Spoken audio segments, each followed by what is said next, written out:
Hello Weaver, नमस्कार।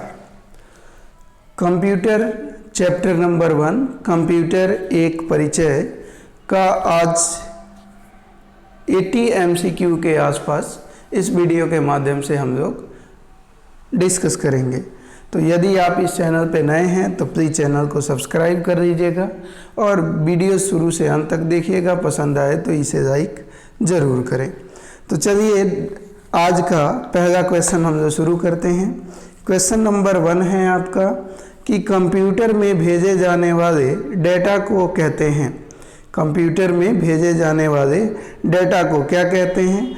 तो computer में भेजे जाने वाले डेटा को इनपुट कहते हैं। ऑप्शन नंबर 3 आंसर हो जाएगा। नेक्स्ट है कंप्यूटर के 4 मुख्य कार्य हैं। कंप्यूटर के 4 मुख्य कार्य हैं तो इनपुट, प्रोसेसिंग, आउटपुट और स्टोरेज। यानी कंप्यूटर के 4 प्रमुख कार्य कौन कौन से हैं? तो इनपुट, प्रोसेसिंग, आउटपुट और स्टोरेज। अगला है कंप्यूटर निम्नलिखित में से कौन सा कार्य नहीं करता है? कंप्यूटर निम्नलिखित में से कौन सा कार्य नहीं करता है? तो प्रोसेसिंग का कार्य करता है, कंट्रोलिंग का काम करता है और इनपुटिंग का काम करता है, लेकिन कंप्यूटर अंडरस्टैंडिंग का काम नहीं करता है। थर्ड आपका आंसर हो जाएगा। नेक्स्ट क्वेश्चन, किसी बाहरी स्रोत से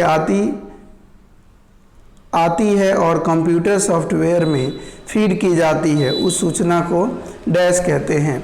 किसी बाहरी स्रोत से आती है और कंप्यूटर सॉफ्टवेयर में फीड की जाती है, उस सूचना को क्या कहते हैं? तो उस सूचना को क्या कहते हैं फ्रेंड? इनपुट कहते हैं। ऑप्शन नंबर 2 आंसर हो जाएगा। नेक्स्ट है सूचना तैयार करने के लिए डाटा का प्रयोग कहलाता है। सूचना तैयार करने के लिए डाटा का प्रयोग प्रोसेसिंग कहलाता है। Option number 3। अगला है आउटपुट है। तो आउटपुट क्या है? आपसे पूछा जा रहा है कि आउटपुट है तो आउटपुट जो प्रोसेसर यूजर को प्रदान करती है उसको हम लोग आउटपुट के रूप में जानते हैं। जो प्रोसेसर यूजर को प्रदान की जाती है वही आउटपुट कहलाता है। अगला है निम्नलिखित में से कंप्यूटर की कौन सी विशेषता है? निम्नलिखित में से कौन सी कंप्यूटर की विशेषता है? तो पहला कह रहा है तीव्र गति, त्रुटि का रहित कार्य और गोपनीयता। तो ये सभी कंप्यूटर की विशेषता है। ऑप्शन नंबर 4 आंसर हो जाएगा। अगला है कच्चे तथ्य बताता है जबकि डैश से डेटा अर्थपूर्ण बन जाता है। तो यहाँ पे हम कहेंगे कि डेटा कच्चे तथ्य बताता है जबकि सूचना डैश से डेटा अर्थपूर्ण बन जाता है। तो यहाँ हो जाएगा डाटा कच्चे तथ्य बताता है जबकि सूचना से डाटा अर्थपूर्ण बन जाता है। ऑप्शन नंबर 2 इसका आंसर हो जाएगा। अगला क्वेश्चन देख लेते हैं। कंप्यूटर चलाने के लिए उपयोग किया जाने वाला डाटा या सूचना कहलाता है। तो कंप्यूटर चलाने के लिए उपयोग किया जाने वाला डाटा या सूचना कहलाती है। तो इनमें से कोई नहीं। ऑप्शन नंबर 5 यहाँ पे आंसर हो जाएगा। अगला देख लेते हैं। कंप्यूटर में सूचना को इनपुट करते हैं तो निम्न में से क्या बनता है? कंप्यूटर में सूचना को इनपुट करते हैं तो इनमें से क्या बनता है? तो इनमें से डाटा बनता है। ऑप्शन नंबर ए आंसर हो जाएगा। अगला है नॉन न्यूमेरिक डाटा का उदाहरण निम्न में से है। नॉन न्यूमेरिक डाटा का उदाहरण इनमें से है तो कौन सा है? तो कर्मचारी का नाम, test score, bank account number, ये सभी इनमें से कोई नहीं। तो नॉन न्यूमेरिक डाटा का उदाहरण कर्मचारी का नाम है। अगला निम्नलिखित चक्रों में से इनपुट, प्रोसेसिंग, आउटपुट और स्टोरेज के रूप में इसके घटक शामिल हैं। निम्नलिखित चक्रों में से प्रोसेसिंग, आउटपुट और स्टोरेज के रूप में इसके घटक शामिल हैं। तो इसके घटक शामिल हैं तो किसके घटक शामिल हैं? प्रोसेसिंग के, आउटपुट के, डाटा के, स्टोरेज के और इनपुट के। तो यहाँ पे आ जाएगा डाटा के। निम्नलिखित चक्रों में से इनपुट, प्रोसेसिंग, आउटपुट और स्टोरेज के रूप में इसके घटक शामिल हैं, तो डाटा के घटक शामिल हैं। अगला, डैश वह डाटा है जिसे एक अर्थपूर्ण फैशन में व्यवस्थित और प्रस्तुत किया गया है। डैश वह डाटा है जिसे एक अर्थपूर्ण फैशन में व्यवस्थित और प्रस्तुत किया गया है। तो आंसर हो जाएगा इंफॉर्मेशन। इंफॉर्मेशन वह डाटा है जिसे एक अर्थपूर्ण फैशन में व्यवस्थित और प्रस्तुत किया गया है। डेटा को प्रोसेस करने के लिए आवश्यक चरणों और कार्यों जैसा कि प्रश्नों के जवाब या किसी आइकॉन पर क्लिक करना कहा जाता है। डेटा को प्रोसेस करने के लिए आवश्यक चरणों और कार्यों जैसा कि प्रश्नों के जवाब या किसी आइकॉन पर क्लिक करना कहा जाता है। तो आंसर हो जाएगा, उसको इंस्ट्रक्शन बोलते हैं। अगला है, प्रथम गणना करने वाला यंत्र है। प्रथम गणना करने वाला यंत्र है तो वो अबेकस है, और अबेकस का आविष्कार चाइना में हुआ था। अबेकस का आविष्कार किस देश में हुआ था? तो चीन में हुआ था। ऑप्शन नंबर सेकंड आंसर हो जाएगा। अगला क्वेश्चन है, पहली मैकेनिकल एडिंग मशीन जिसमें जोड़ा था। पहली मैकेनिकल एडिंग मशीन जिसमें जोड़ा था तो पास्कलाइन। ऑप्शन नंबर आपका 1 हो जाएगा। उस फ्रांसीसी का क्या नाम था जिसने वस्त्र बनाने वाली मशीन के डिजाइन से पंच कार्ड मशीन बनाई? उस फ्रांसीसी का क्या नाम था जिसने वस्त्र बनाने वाली मशीन के डिजाइन से पंच कार्ड मशीन बनाई थी? तो आंसर हो जाएगा Joseph Jacquard. Option number A. Punch card को अन्य नाम से जाना जाता है, तो पंच कार्ड को अन्य नाम से जाना जाता है, तो पंच कार्ड को का अन्य नाम होलेरीथ कार्ड है। ऑप्शन नंबर पहला जो होगा होलेरीथ कार्ड, जो कि 3 में दिया हुआ है, तो ये आंसर हो जाएगा। चार्ल्स बेबेज द्वारा निर्मित एनालिटिकल इंजन है। चार्ल्स बेबेज द्वारा निर्मित एनालिटिकल इंजन है, तो आंसर हो जाएगा मैकेनिकल इंजन। किसने पहला यांत्रिक कंप्यूटर बनाया जो भविष्य के कंप्यूटर के लिए प्रतिकृति सिद्ध हुआ? किसने पहला यांत्रिक कंप्यूटर बनाया जो भविष्य के कंप्यूटर के लिए प्रतिकृति साबित हुआ? तो ये चार्ल्स बेबेज ने। एनियाक का पूरा नाम बताइए। एनियाक का पूरा नाम है, तो एनियाक का पूरा नाम होता है electronic numerical integrator and calculator. Option number ए। अगला है, सर्वप्रथम इलेक्ट्रॉनिक कंप्यूटर एनियाक किसने डिजाइन किया था? तो सर्वप्रथम इलेक्ट्रॉनिक कंप्यूटर एनियाक को डिजाइन जे प्रेस्पर एकर्ट और जॉन मोचली ने किया था। एनियाक कंप्यूटर का सर्वप्रथम डिजाइन जे प्रेस्पर एकर्ट और जॉन मोचली के द्वारा किया गया था। निम्न में से किसने प्रोग्राम के साथ साथ डेटा को स्टोर करने वाली मेमोरी के साथ electronic discrete variable automatic computer को निर्मित किया था? निम्न में से किसने प्रोग्राम के साथ साथ डेटा को स्टोर करने वाली मेमोरी के साथ electronic discrete variable automatic computer को निर्मित किया था? तो आंसर हो जाएगा जॉन वान न्यूमैन। आंसर हो जाएगा जॉन वान न्यूमैन। एडशेक का आविष्कार किसने किया था? तो एडशेक का आविष्कार किसने किया था? तो मॉरिस बिल्कस के द्वारा एडशेक का आविष्कार किया गया था। प्रथम पीढ़ी के कंप्यूटर में डैश का उपयोग करके प्रोग्रामिंग की जाती थी। प्रथम पीढ़ी के कंप्यूटर में डैश का उपयोग करके प्रोग्रामिंग की जाती थी, तो मशीन लैंग्वेज का उपयोग करके प्रोग्रामिंग की जाती थी। कंप्यूटर की पहली पीढ़ी में कौन सी डिवाइस प्रयोग होती थी? कंप्यूटर की पहली पीढ़ी में कौन सी डिवाइस की प्रयोग होती थी? तो वैक्यूम ट्यूब की। आंसर 4। द्वितीय पीढ़ी कंप्यूटर में प्रायः प्रयोग होता था। द्वितीय पीढ़ी कंप्यूटर में प्रायः प्रयोग होता था, तो ट्रांजिस्टर का प्रायः प्रयोग होता था, ऑप्शन नंबर 4। द्वितीय पीढ़ी कंप्यूटर का कार्यकाल कितना था? द्वितीय पीढ़ी कंप्यूटर का कार्यकाल 1957 से 1962 था। तृतीय पीढ़ी कंप्यूटर्स का कार्यकाल कितना था? तृतीय पीढ़ी कंप्यूटर का कार्यकाल 1963 से 1972 था। तृतीय पीढ़ी के कंप्यूटर किसके द्वारा बनाए गए?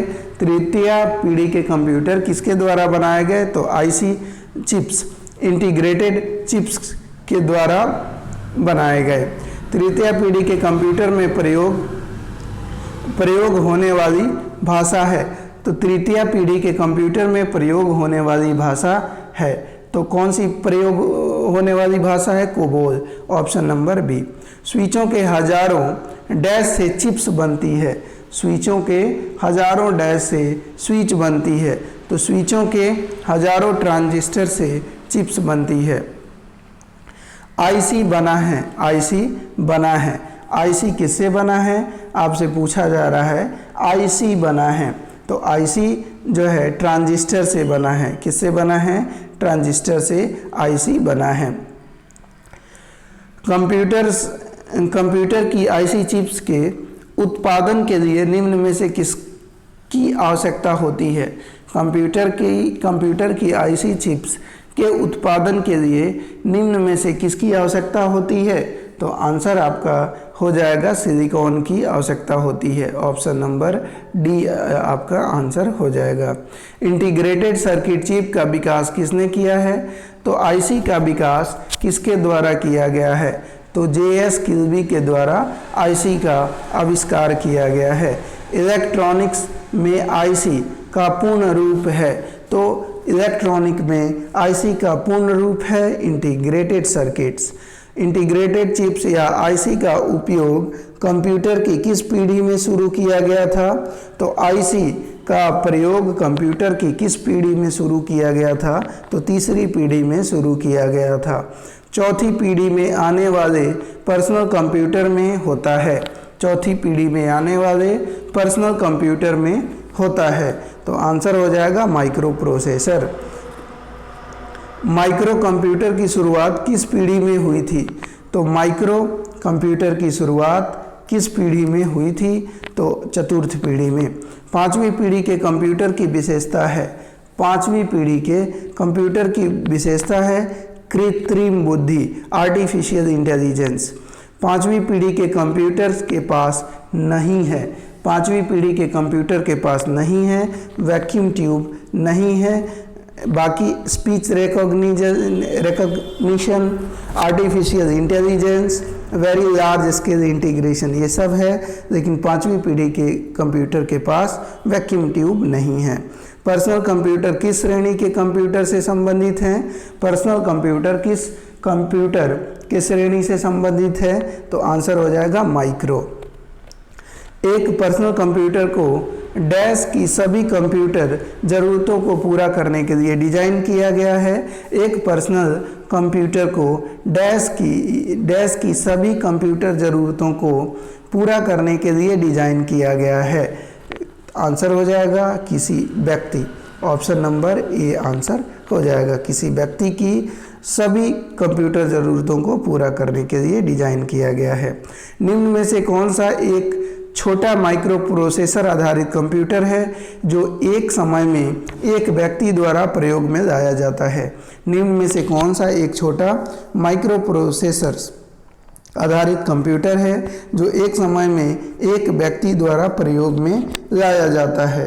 तो आंसर इसका हो जाएगा personal computer, option number 5 personal computer. अगला है माइक्रो कंप्यूटर को डैश भी कहते हैं, माइक्रो कंप्यूटर को डैश भी कहते हैं, तो कंप्यूटर ऑन ए चिप के रूप में इसे जाना जाता है। अगला है ऐसे कंप्यूटर जो पोर्टेबल होते हैं और यात्रा करने वाले प्रयोक्ताओं के लिए सुविधाजनक होते हैं। ऐसे कंप्यूटर जो पोर्टेबल होते हैं और यात्रा करने वाले प्रयोक्ताओं के लिए सुविधाजनक होते हैं उन्हें हम लोग लैपटॉप बोलते हैं। क्या बोलेंगे? Laptop, option number second answer होगा।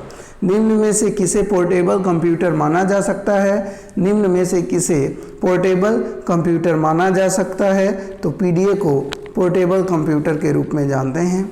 कौन सा डिवाइस स्लैश उपकरण हैंड हेल्ड ऑपरेटिंग सिस्टम का इस्तेमाल करता है?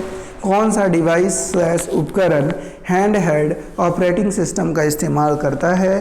तो इसका आंसर हो जाएगा PDA, option number A answer हो जाएगा।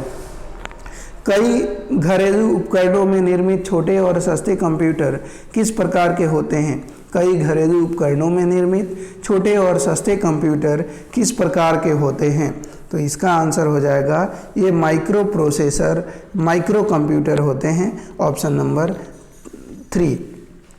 Desktop computers, laptop computers, tablets और स्मार्टफोन विभिन्न प्रकार के डैश हैं। Desktop computers, laptop computers, tablets और स्मार्टफोन विभिन्न प्रकार के डैश हैं। तो विभिन्न प्रकार के ये क्या हैं? माइक्रो कंप्यूटर्स हैं, ऑप्शन नंबर 3 आंसर हो जाएगा। निम्न में से किस प्रकार का कंप्यूटर डिजिटल घड़ी में पाया जाता है? निम्न में से किस प्रकार का कंप्यूटर डिजिटल घड़ी में पाया जाता है? तो एम्बेडेड कंप्यूटर डिजिटल घड़ी में पाया जाता है। निम्नलिखित में से कौन सा सबसे तेज और सबसे छोटा कंप्यूटर है जो मस्तिष्क की तरह कार्य करता है? निम्नलिखित में से कौन सा सबसे तेज और सबसे छोटा कंप्यूटर है जो मस्तिष्क की तरह कार्य करता है? तो आंसर हो जाएगा quantum computer, option number B quantum computer.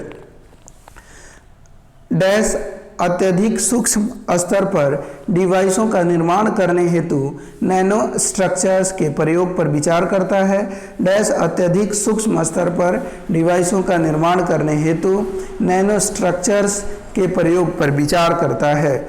Dash अत्यधिक सूक्ष्म स्तर पर डिवाइसों का निर्माण करने हेतु नैनो स्ट्रक्चर्स के प्रयोग पर विचार करता है। तो नैनो स्तर पर के प्रयोग पर विचार नैनो टेक्नोलॉजी में होता है, ऑप्शन नंबर ए। क्लाइंट सर्वर सिस्टम में किस प्रकार के कंप्यूटर क्लाइंट कंप्यूटर होते हैं? क्लाइंट सर्वर सिस्टम में किस प्रकार के कंप्यूटर क्लाइंट कंप्यूटर होते हैं? तो आंसर हो जाएगा मिनी कंप्यूटर, ऑप्शन नंबर 2। प्रथम मिनी कंप्यूटर था तो PDP-8 प्रथम मिनी कंप्यूटर था। निम्नलिखित में से कौन सा कंप्यूटर बड़ा तथा महंगा होता है और वह हजारों यूजर्स के डेटा को एक साथ प्रोसेस कर सकता है? निम्नलिखित में से कौन सा कंप्यूटर बड़ा तथा महंगा होता है, वह हजारों यूजर्स के डेटा को एक साथ प्रोसेस कर सकता है? तो इसका आंसर हो जाएगा मेन फ्रेम कंप्यूटर। विश्व के सबसे पहले सुपर कंप्यूटर का निर्माण हुआ था। तो विश्व के सबसे पहले सुपर कंप्यूटर का निर्माण हुआ था तो 1976 में। सुपर कंप्यूटर में हजारों माइक्रो प्रोसेसर्स होते हैं, ऑप्शन नंबर 3। निम्नलिखित में से कौन सा सबसे बड़ा, सबसे तेज और सबसे महंगा कंप्यूटर है? निम्नलिखित में से कौन सबसे बड़ा, सबसे तेज और सबसे महंगा कंप्यूटर है? Super computer. मेन फ्रेम या सुपर कंप्यूटर को एक्सेस करने के लिए प्रयोक्ता प्रायः डैश का इस्तेमाल करते हैं। मेन फ्रेम या सुपर कंप्यूटर को एक्सेस करने के लिए प्रयोक्ता प्रायः डैश का इस्तेमाल करते हैं। तो आंसर हो जाएगा टर्मिनल का इस्तेमाल करते हैं। अगला आइए, मौसम पूर्वानुमान में निम्नलिखित में से कौन सा कंप्यूटर का उपयोग किया जाता है? मौसम पूर्वानुमान में निम्नलिखित में से कौन सा कंप्यूटर का उपयोग किया जाता है? तो आंसर सुपर कंप्यूटर का। भारत में विकसित परम सुपर कंप्यूटर का विकास किस संस्था ने किया है? भारत में विकसित परम सुपर कंप्यूटर का विकास किस संस्था के द्वारा किया गया है? तो CDAC के द्वारा किया गया है। निम्न में से कौन सुपर कंप्यूटिंग के जनक के रूप में जाने जाते हैं? निम्न में से कौन सुपर कंप्यूटिंग के जनक के रूप में जाने जाते हैं? तो सैमुअल क्रे को सुपर कंप्यूटिंग के जनक के रूप में जाना जाता है। सुपर कंप्यूटर का या के उदाहरण है? सुपर कंप्यूटर का उदाहरण है तो सुपर कंप्यूटर का उदाहरण हो जाएगा क्रे 2, क्रे XMP24 और तियानहे 2। ये सभी जो हैं सुपर कंप्यूटर के उदाहरण हैं। 1991 में भारत का पहला सुपर कंप्यूटर डैश विजय भाटकर द्वारा विकसित किया गया था। 1991 में भारत का पहला सुपर कंप्यूटर परम 8000 विजय भाटकर द्वारा विकसित किया गया था। फ्रेंड, वीडियो पसंद आ रहा हो तो प्लीज़ वीडियो को लाइक कर दीजिएगा और चैनल पे नए हैं तो चैनल को सब्सक्राइब जरूर करें। निम्न में से कौन सा भारत द्वारा निर्मित सुपर कंप्यूटर है? निम्न में से कौन सा भारत द्वारा निर्मित सुपर कंप्यूटर है? तो परम युवा 2 ये भारत द्वारा निर्मित सुपर कंप्यूटर है। भारत में पहला कंप्यूटर कहाँ स्थापित हुआ था? भारत में पहला कंप्यूटर कहाँ स्थापित हुआ था? तो Indian statistical institute Kolkata. Bharat में पहला super computer Indian statistical institute Kolkata में स्थापित हुआ था। भारत का सबसे तेज पहला multi petaflops super computer Pratyush को डैश में अनावरण किया गया। भारत का सबसे तेज तथा पहला multi petaflops super computer Pratyush को डैश में अनावरण किया गया। तो आंसर हो जाएगा Indian institute of technology. Indian answer अपना होगा Indian institute of tropical metrology Pune, option number 3। अगला आइए, विश्व में प्रत्यूष सुपर कंप्यूटर कौन से स्थान पर है? तो विश्व में प्रत्यूष सुपर कंप्यूटर चौथे स्थान पर है। कौन से स्थान पर? चौथे स्थान पर है। वे कंप्यूटर जो भौतिक मात्राओं को मापकर उनके परिणाम अंकों में व्यक्त करते हैं कहलाते हैं। वे कंप्यूटर जो भौतिक मात्राओं को मापकर उनके परिणाम अंकों में व्यक्त करते हैं कहलाते हैं एनालॉग कंप्यूटर। कंप्यूटर सिस्टम जिसे किसी भी स्टोरेज डिवाइस की आवश्यकता नहीं है। कंप्यूटर सिस्टम जिसे किसी भी स्टोरेज डिवाइस की आवश्यकता नहीं है वह स्टोरेज एनालॉग। कंप्यूटर सिस्टम जिसे किसी भी स्टोरेज डिवाइस की आवश्यकता नहीं है उसको हम लोग क्या बोलेंगे? एनालॉग बोलेंगे। क्या बोलेंगे? एनालॉग, यानी ऑप्शन नंबर 2 आंसर हो जाएगा। आजकल इस्तेमाल हो रहे कंप्यूटर किस श्रेणी के हैं? आजकल इस्तेमाल हो रहे कंप्यूटर किस श्रेणी के हैं? तो ये डिजिटल श्रेणी के हैं। डिजिटल कंप्यूटर की कार्य पद्धति का सिद्धांत है। डिजिटल कंप्यूटर की कार्य पद्धति का सिद्धांत है तो गणना एवं तर्क। कैलकुलेटर कंप्यूटर के कार्य मेथड के किस प्रकार पर कार्य करता है? कैलकुलेटर कंप्यूटर के कार्य मेथड के किस प्रकार पर कार्य करता है? तो आंसर हो जाएगा डिजिटल कंप्यूटर। एनालॉग और डिजिटल कंप्यूटर्स की विशेषताओं के संयुक्त रूप को डैश कहते हैं। एनालॉग और डिजिटल कंप्यूटर्स की विशेषताओं के संयुक्त रूप को डैश कहते हैं तो हाइब्रिड कंप्यूटर कहते हैं। एनालॉग और डिजिटल कंप्यूटर्स की विशेषताओं के संयुक्त रूप को हाइब्रिड कंप्यूटर कहते हैं। निम्न में से कौन सा कंप्यूटर एनालॉग आउटपुट को डिजिटल रूप में बदलने से संबंधित है? निम्न में से कौन सा कंप्यूटर एनालॉग आउटपुट को डिजिटल रूप में बदलने से संबंधित है? तो आंसर हो जाएगा हाइब्रिड कंप्यूटर। डैश कंप्यूटर सबसे सामान्य प्रकार का कंप्यूटर है। इसका उपयोग आमतौर पर बाइनरी नंबर सिस्टम का उपयोग करके मात्राओं के साथ जानकारी को संसाधित करने के लिए किया जाता है। डैश कंप्यूटर सबसे सामान्य प्रकार का कंप्यूटर है। इसका उपयोग आमतौर पर बाइनरी नंबर सिस्टम का उपयोग करके मात्राओं के साथ जानकारी को संसाधित करने के लिए किया जाता है। तो आंसर हो जाएगा डिजिटल। उद्देश्य के आधार पर कंप्यूटर कितने प्रकार के होते हैं? उद्देश्य के आधार पर कंप्यूटर कितने प्रकार के होते हैं? तो दो प्रकार के।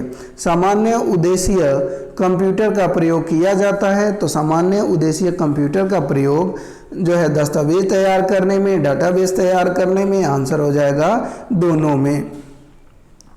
विशेषकृत काम करने के लिए डिजाइन किए गए कंप्यूटर कौन से हैं? विशेषकृत काम करने के लिए डिजाइन किए गए कंप्यूटर कौन से हैं? तो इसका आंसर हो जाएगा special purpose computer, special purpose computer. तो दोस्तों आज के वीडियो में इतना ही, फिर मिलते हैं सेकंड कंप्यूटर का चैप्टर के साथ।